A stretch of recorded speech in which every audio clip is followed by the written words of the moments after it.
They say life can change in an instant. One moment you're desperate for help, and the next, the eyes that should protect you are filled with scorn. Ebony Washington, a soft-spoken, determined woman from the south side of Chicago, finds herself on a dark road, pleading with a police officer she believes is her last hope. Instead of compassion, she's met with ridicule, but fate has a way of flipping the script when we least expect it. Before the night is over, a jaw-dropping twist will make hearts race, secrets will crack open, and everyone will learn just how quickly karma can strike. Ebony Washington was used to adversity. Growing up near 63rd and Halsted in Chicago, life had taught her to navigate threats, belittling remarks, and broken promises. She used to dream of escaping the tension that clung to her neighborhood, tension so thick that, on many sweltering summer nights, it felt like even the air was accusing her of something. Despite the challenges, Ebony worked tirelessly, balancing her time between her job as a part-time cashier at Walmart on North Avenue and taking night classes at a local community college to finish her associate's degree. She believed in personal growth, in resilience, and in the power of turning struggle into strength. She had come a long way since the days she had to skip meals because the family budget couldn't stretch another inch. On that fateful night, Ebony was rushing home after a late shift. Her manager had asked her to cover an extra hour because someone called in sick. "You'll get overtime," the manager had promised, and Ebony needed every cent. Her car, an old beat-up sedan that sputtered more often than it purred, reflected her circumstances. It was faithful but unpredictable. Its headlights flickered as she drove through a deserted stretch of road in the outskirts of Chicago. Streetlights were sparse. Only the glow from her own dash and the occasional flick of headlights from oncoming traffic guided her through the darkness. Suddenly, the temperature gauge on her dash shot up. Before she could even process what was happening, her car jerked, sputtered loudly, and lurched to a halt. The engine, which had served her for 8 years, finally gave up. Heart pounding in her chest, Ebony tried turning the key again and again. Nothing. The engine was dead, and fear started to coil itself around her nerves. She was alone on an unfamiliar road with no immediate help in sight. She popped open the hood and stepped out to see if she could fix anything, but it was obvious that her amateur tinkering wouldn't revive the dying car. The eerie silence of the roadside swallowed her. She considered waiting for someone to drive by, but traffic was practically non-existent this late. She couldn't risk waiting, not in this part of town. A mile or so up ahead, she saw the faint glow of a street lamp. Maybe she could walk there. Ebony grabbed her jacket, locked the car, and started walking. Her heart hammered in her chest with each step she took. She clutched her phone tightly, ready to dial 911 if needed. But her phone's battery was perilously low, just 3% left. She tried to call a friend, but no one picked up. It was well after midnight. Her only hope was to flag down any passing vehicle. Minutes felt like hours as she walked, scanning the dark horizon. Nothing. Then, in the distance, she saw the unmistakable swirl of red and blue lights. Relief washed over her. A police cruiser. She waved her hands frantically, hoping the officer would see her. The cruiser slowed, headlights illuminating Ebony and her distressed expression. Carefully, it pulled over to the shoulder. Officer Thomas Bradley stepped out of the car. He was tall, broad-shouldered, and walked with a swagger that spoke of both confidence and a touch of arrogance. With one hand on his holster, he approached Ebony, the cool November wind ruffling his crisp Chicago Police Department uniform. "Ma'am, is everything all right?" he asked. His tone was polite, if not a bit guarded. Breathing a sigh of relief, Ebony explained her predicament, voice trembling from nerves and the cold. "My car broke down back there. I'm just trying to get home. My phone's almost dead. I don't have anyone else to call right now. Could you maybe help me get a tow or at least Help me get somewhere safe." Officer Bradley seemed to listen at first, but Ebony didn't miss the flicker of something in his eyes, some mixture of scorn and impatience.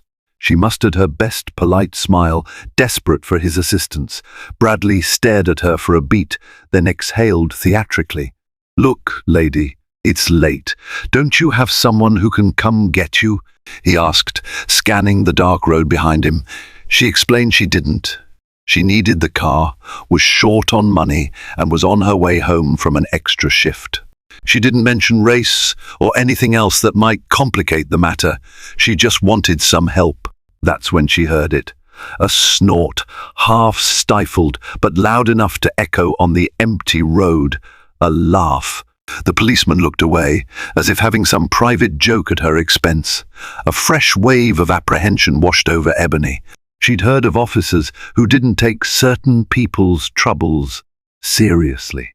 But being on the receiving end felt like the ground was dissolving under her feet. "All right," he said, forcing composure back onto his face. "I'm sure we can figure something out."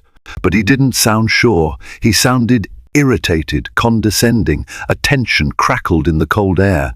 Ebony tried to push down the sting of the moment, telling herself to stay respectful, to not provoke him, to not become a statistic. And that was just the beginning of the night's unraveling drama. Officer Bradley instructed Ebony to wait by his cruiser while he called in the tow. She stood there, hands clasped, exhaustion weighing on her, but thankful at least for some kind of help. Despite his mocking snicker, she felt there was no other option. As he radioed for a tow truck, Ebony heard him describing the situation in an offhand tone. "Just found a stranded motorist. She claims her car broke down." Yeah, I'm sure." His insinuation pricked her ears. She swallowed hard, deciding not to say anything. After finishing, he turned back to her. "A tow's on the way, but it'll take a while. You can sit in the back of the cruiser if you want." "It's chilly out here," she hesitated. Sitting in the back seat of a police car, it made her feel like a criminal. But the wind was biting, and her light jacket offered little warmth. Swallowing her pride, she forced a smile and slid into the back seat. Bradley tapped on his phone, occasionally flicking her a glance through the rearview mirror. Finally, he spoke up. "Why are you out so late?" Ebony explained again about her job, the extra shift, the desire to get home safely. But his expression gave nothing away. The weight stretched. In the claustrophobic stillness, Ebony noticed a subtle shift in Bradley's demeanor. He tapped his fingers against the steering wheel, eyes scanning the deserted road, as if he didn't want to be there. Suddenly, the radio crackled, a call for police backup in a neighborhood nearby. Ebony could hear the dispatcher's urgent tone. "We have a potential burglary in progress at 1936 West Covell Street. Possible suspects at large, requesting available units for immediate backup." Bradley stiffened. Ebony could see his jaw set. This was the kind of call that an officer like him might crave action, a chance to prove himself. But here he was, stuck babysitting a stranded motorist. She saw conflict flicker across his features. He clicked the radio. "Officer Bradley here. I'm currently waiting on a tow for a disabled vehicle. Could you dispatch another unit?" The dispatcher responded, "We're short on units, Officer Bradley. We need immediate assistance if possible." Bradley exhaled, rubbed his temples, and glanced at Ebony. That's when an idea seemed to strike him, an idea Ebony would soon regret. "Dispatch, I'll be en route in about 5. I'll do that." He clicked off the radio, then he turned to Ebony. "Hey, the tow's on the way, so you'll be good, right? Maybe wait outside by your car." Ebony blinked in confusion. "But it's so dark out there. The nearest building is half a mile away." That's why he cut her off. "Look, I gotta respond to this. The tow driver will be here soon. You can handle that yourself." "But officer," Ebony began, her voice cracking with anxiety. It didn't feel right, being left all alone out there. She was still a woman in an isolated stretch, near midnight, phone nearly dead. She'd counted on him to protect her. Bradley bristled, a smirk of impatience twisting his lips. "Ma'am, I'm doing you a favor. I called the tow. I waited with you, but I have to do my job now. You'll be safe, or at least as safe as anyone can be out here. It's not my fault you broke down." Another one of those condescending chuckles, as though her helplessness was an amusing sidebar to his night. Ebony stared, stunned. Yet, the world was a complicated place, and she had no one else to rely on at that moment. She tried to plead again. "Can I come with you, just until we find somewhere safe? I'll pay for a cab if we get somewhere with reception. Please, I'll figure out how to pay for the tow. Just don't leave me here in the middle of nowhere." She could see the slight hesitation in his eyes. The code of protecting citizens in need flickered for a second. Then the scorn returned. "This isn't a taxi service," he said, "and I certainly don't have time for chauffeur duty. The tow will be here soon enough. I'm sure you'll manage. Good luck." With that, he stepped out, opened the back door, and motioned for Ebony to get out. Her heart dropped as she climbed from the cruiser. The cold slapped her face, and fear gnawed at her insides. She couldn't believe he was abandoning her. It felt personal. If she had been different, someone more worthy in his eyes, would he have helped? Officer Bradley wasted no time. He hopped into his car, fired the engine, and sped off, leaving her bathed in the swirling red and blue lights that faded away within seconds. Ebony was left standing under the flickering street lamp, the hum of silence roaring in her ears. The brisk wind whipped around Ebony's ears, carrying the distant hum of tires on pavement. She stared after the vanished cruiser, mind spinning in disbelief. If her phone had been charged, she could have called a friend, a cab, or any emergency contact. But it was practically dead, and there she was, alone in the dark. Minutes ticked by. The cold sank deeper into her bones. She paced back and forth, eyes scanning the road. Was the tow actually coming? Had Bradley lied just to get rid of her? Waves of panic washed over her. She spotted her broken-down car in the darkness, its hazard lights feebly blinking. She considered returning to the car to wait, but something tugged at her instincts. Standing outside, at least let any passing driver see her if she needed help. Finally, after what felt like hours, she saw headlights. A pickup truck appeared on the horizon, headlights cutting through the gloom. It pulled over by Ebony's waving arms. To her relief, a middle-aged woman in a reflective vest hopped out. "Ebony Washington?" the woman called. Her ID badge caught the light. She introduced herself as Carla, a tow truck driver with Abe's Auto Shop, a local business well known around Chicago for their roadside assistance. "Oh, thank God," Ebony breathed, nearly crying with relief. Carla got the details where. Ebony wanted the car taken, how it had broken down, and so on. Within minutes, Carla had Ebony's battered sedan hooked up. The warmth of Carla's truck heater felt like a gift from the heavens when Ebony climbed in the passenger seat. "Your phone dead?" Carla asked gently, seeing Ebony struggle to keep her phone alive.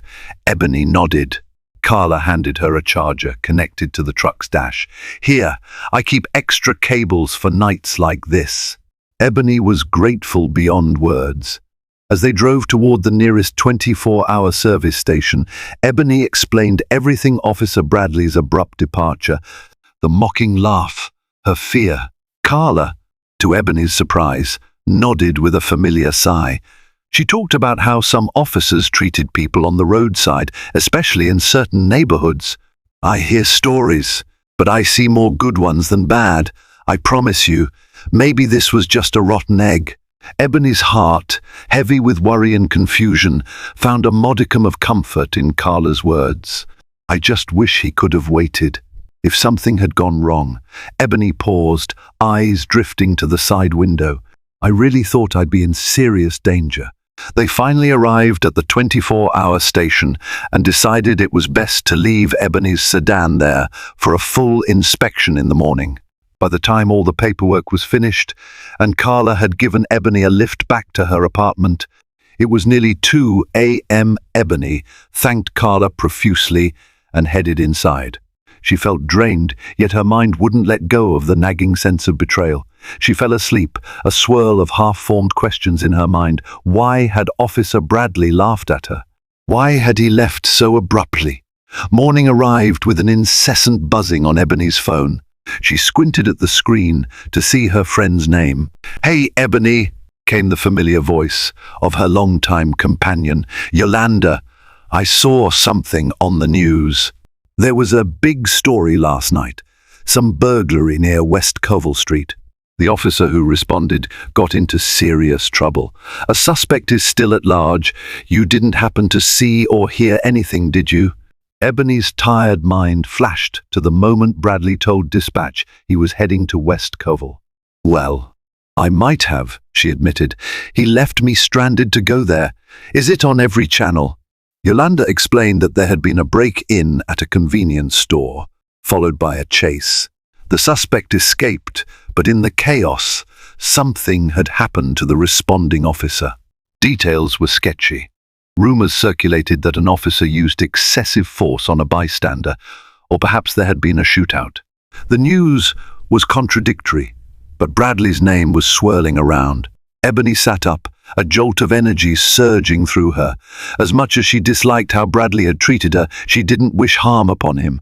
And yet, there was a sense of karmic weight in the air. Did something happen that night shortly after he left her?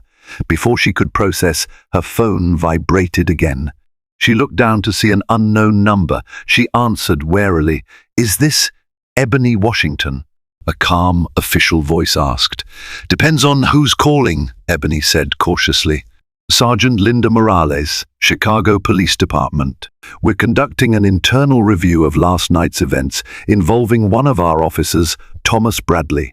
We've identified you as a civilian who interacted with him prior to a critical incident. Could we speak with you?" Ebony's heart fluttered.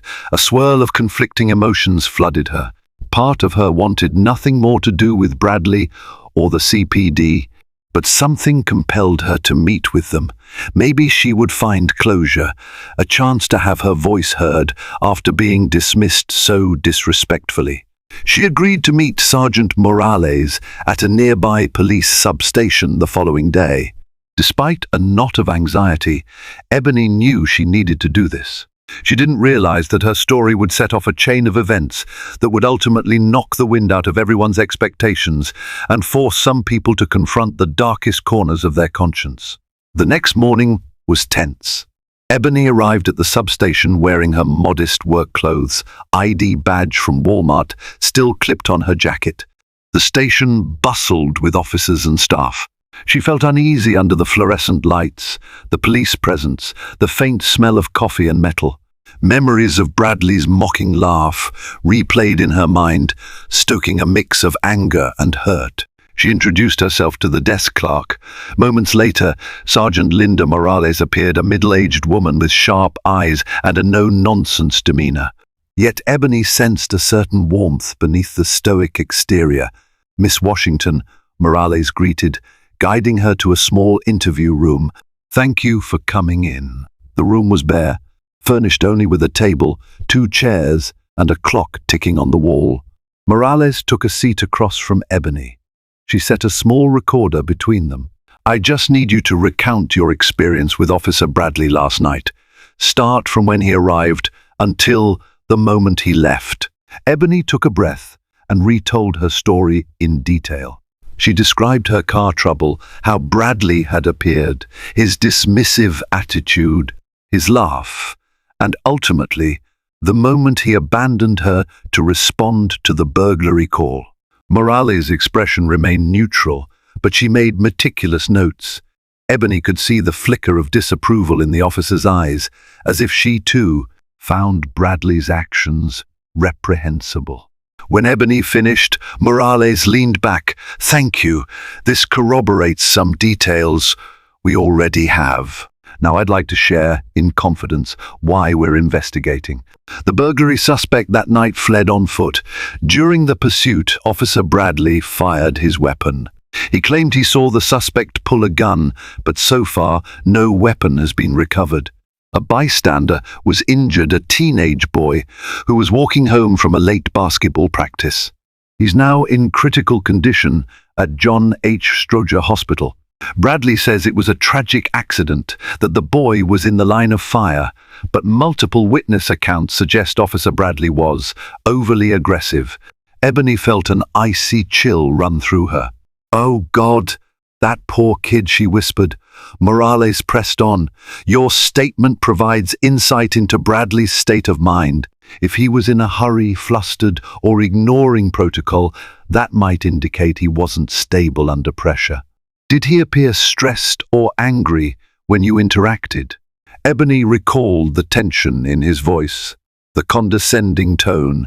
She described how he had seemed irritated, that she needed help, how he had made it clear. Her problem wasn't important. "Thank you," Morales said, turning off the recorder. "This helps. We'll likely have more questions, but for now, that's enough." Ebony left the substation with mixed emotions. She felt guilt for feeling some measure of relief that Bradley faced consequences, because at the heart of it, a teenager was now lying in a hospital bed. She paused outside the doors. The chaos of the city swirled around her, but she stood there, struggling with her own conscience. Days stretched into a week. The story exploded in the news. Outrage swept across Chicago. A teenage boy was fighting for his life after an officer-involved shooting. Protests cropped up outside City Hall. People were demanding accountability and transparency. Reports circulated that the CPD was looking into previous complaints against Officer Bradley, complaints that had been dismissed or buried. Ebony's story also leaked to the media, how Bradley had allegedly ridiculed a stranded black motorist and left her in the dead of night. Within a few days, Ebony found reporters knocking on her door. She tried to keep a low profile, but an activist group called Rise for Justice reached out to her. They asked if she would be willing to share her story publicly. Ebony hesitated, uncertain if she wanted to be thrust into the limelight. But a part of her felt an obligation to stand up, to ensure people knew that some officers treated citizens poorly long before any shots were fired. She agreed to a small press conference organized by Rise for Justice. Standing in front of cameras, Ebony relayed her ordeal. She spoke calmly, though her knees shook. She described Bradley's mocking laugh, his impatience, how he left her stranded for what seemed like a more exciting call. The cameras clicked and whirred. News anchors looked solemn. Officer Bradley became the face of a looming scandal, an officer with a questionable past who might have shot an innocent teen. And Ebony's testimony was a critical piece, showing how he carried casual disregard for human life. Activists championed Ebony for speaking truth. Law and order hardliners accused her of tarnishing an officer's reputation without proof. The tension soared. Despite the external commotion, Ebony tried to keep her day-to-day life afloat. She still went to her Walmart job, still attended night classes. Yet the ghost of that night haunted her. In the quiet corners of her mind, she kept wondering how the teenage boy was doing, and she dreaded the day she might have to stand in a courtroom to repeat her story in front of a jury, perhaps face Bradley himself. One late afternoon, Ebony decided to stop by John H. Stroger Hospital, where the teenage victim Andre McKinley was recovering. She didn't expect to get far. She wasn't family, but she felt compelled to see if there was any way she could help, or at least stand in solidarity. As she walked through the hospital's labyrinthine hallways, the smell of antiseptic and the hum of fluorescent lights brought her back to a time when her younger brother had been hospitalized after a stray bullet from a gang shootout grazed his leg. The memory made her stomach twist. At the reception desk, she politely asked if she could see Andre or perhaps speak with his family. The nurse eyed Ebony uncertainly but placed a call. Moments later, a tired-looking woman with tear-streaked cheeks emerged. Ebony recognized her from a news segment, Harriet McKinley, Andre's mother. "Hi, I'm Ebony Washington," Ebony said softly, introducing herself. "I heard about what happened to your son. I was the woman Officer Bradley left stranded that same night. I'm so sorry for what your family's going through. Is Andre okay?" Harriet nodded, forcing a small smile. "He's stable for now. They're monitoring him around the clock. He might need more surgeries. We're taking it one day at a time." Ebony felt tears prick her eyes. She gently placed a hand on Harriet's arm, not wanting to overstep. "I'm praying for him, for you. I wish I could do more." To Ebony's surprise, Harriet's eyes glistened with a mix of gratitude and frustration. "You're doing plenty by telling the truth, Miss Washington, because if nobody shines a light on the disrespect and disregard officers like that show, then it just keeps happening." A sympathetic nurse allowed Ebony to see Andre from the doorway. He lay in the hospital bed, tubes attached, machines beeping softly. He looked impossibly young, just a child with a future that had nearly been snatched away. Ebony's heart thundered, tears threatening to spill. She closed her eyes, whispering a silent prayer. Then she exchanged numbers with Harriet, promising to help in whatever capacity she could. Leaving the hospital, Ebony felt more resolute. If Bradley had indeed pulled the trigger on an unarmed teen, the world needed to know about his pattern of contempt for others. Ebony now had a face to pair with her anger. She realized she wasn't seeking revenge, she wanted accountability, to ensure another black child wouldn't end up in that hospital bed because an officer felt unstoppable. Officer Bradley's internal investigation progressed at a steady clip. Word spread that he'd been stripped of his badge and placed on administrative leave.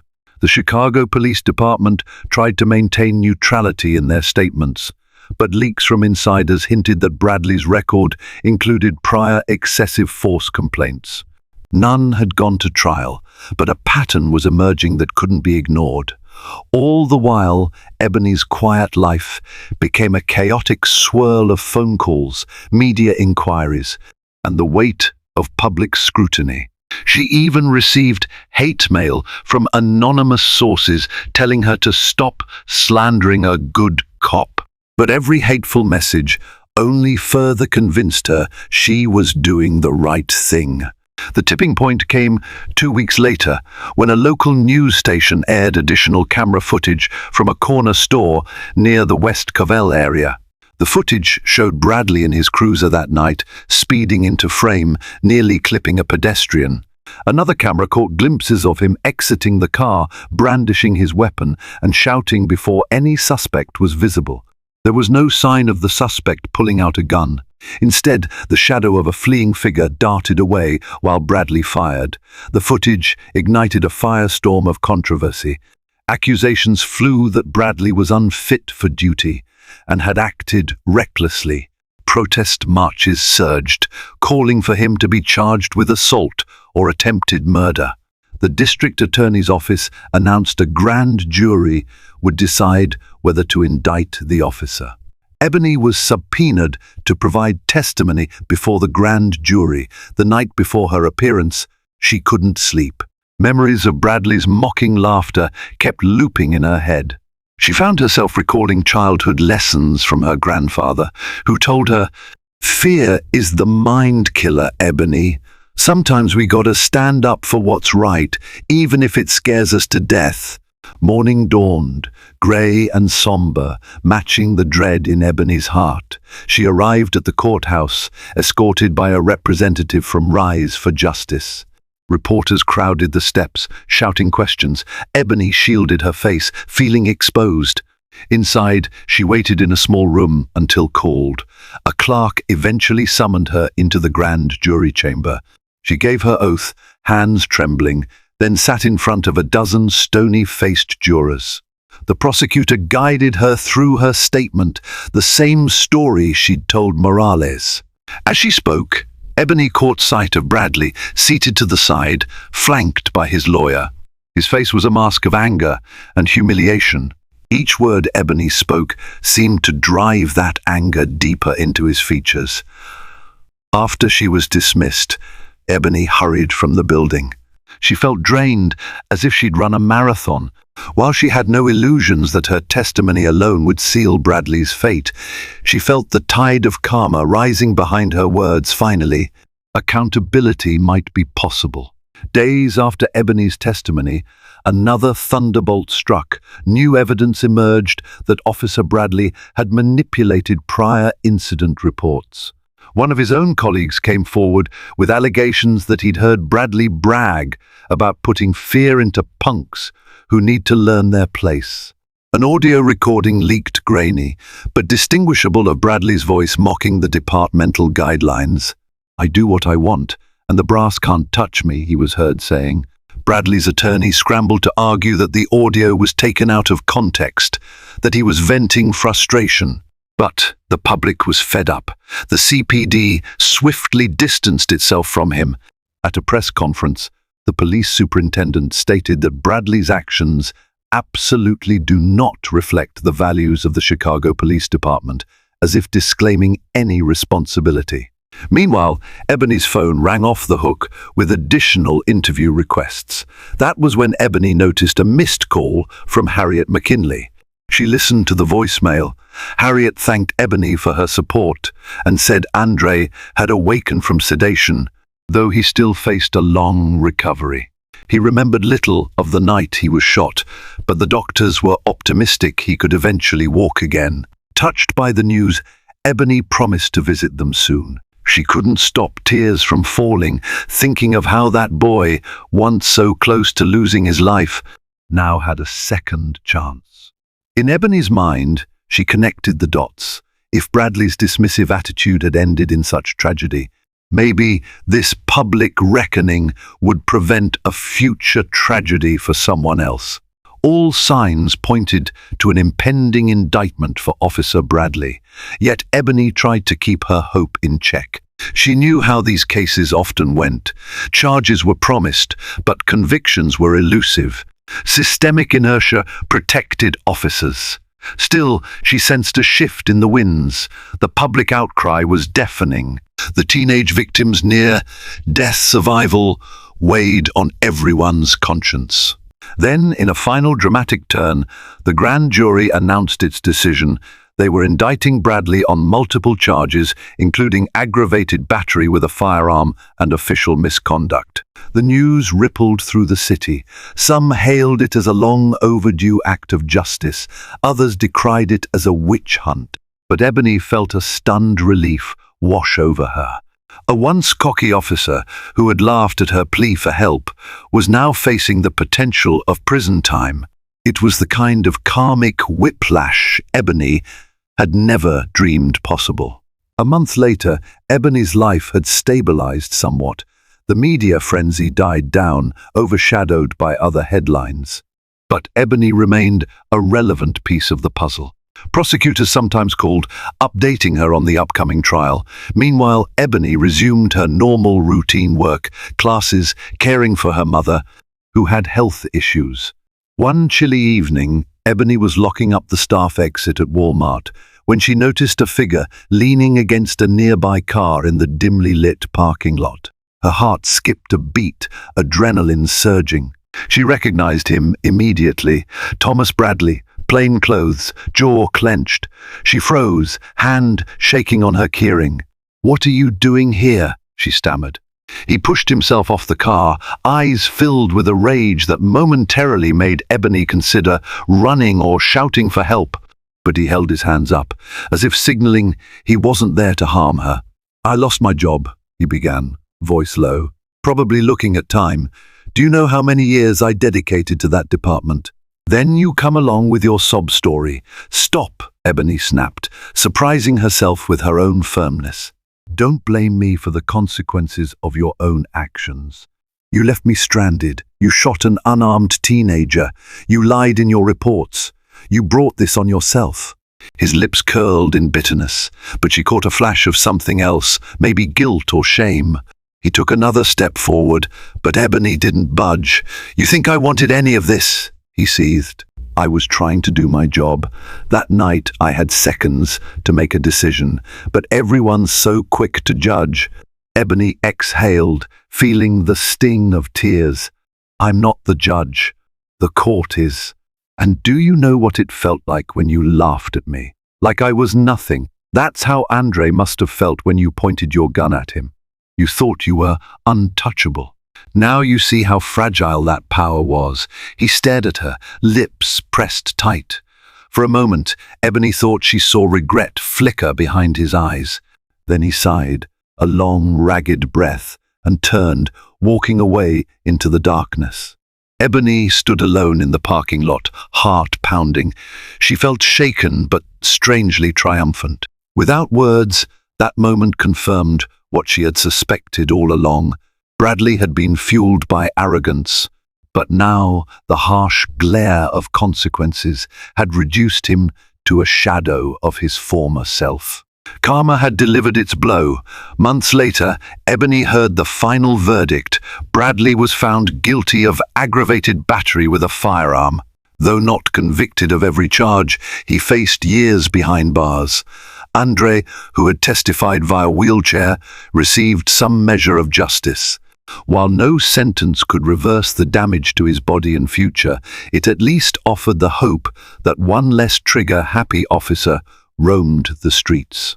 Ebony found herself unexpectedly invited to a community forum about policing reforms, where she spoke briefly about how a single moment of disregard could spiral into catastrophe. That night, she realized that in telling her story, she wasn't just speaking for herself. She was speaking for anyone who had ever been dismissed, belittled, or endangered by someone charged with protecting them. Yes, Ebony still had bills to pay and a car that needed replacing. But she also had a new sense of purpose, a determination to ensure that no one else would hear mocking laughter when they asked for help in their darkest hour. Because sometimes, after the hardest trials, the seeds of change are planted. And Ebony Washington, a woman once left cold and terrified by the roadside, had, in her own way, helped sow them. And there you have it, proof that a single act of cruelty can trigger a chain reaction of truth and justice. When one person stands up and speaks out, others find the courage to do the same. In the end, Ebony Washington's greatest triumph wasn't punishing a rogue cop, it was giving a voice to those silenced by fear. Her testimony helped save a life, put an end to Officer Bradley's reign of intimidation, and sparked a vital conversation about police accountability. It's a reminder to never underestimate the power of a single story. If this dramatic, twist-filled tale moved you, please like this video, share it with your friends, and subscribe to our channel to hear more stories that inspire change. Your support helps shine a light on injustice and uplifts the voices that need to be heard most. Thank you for watching, and until next time, remember that courage can begin with just one voice.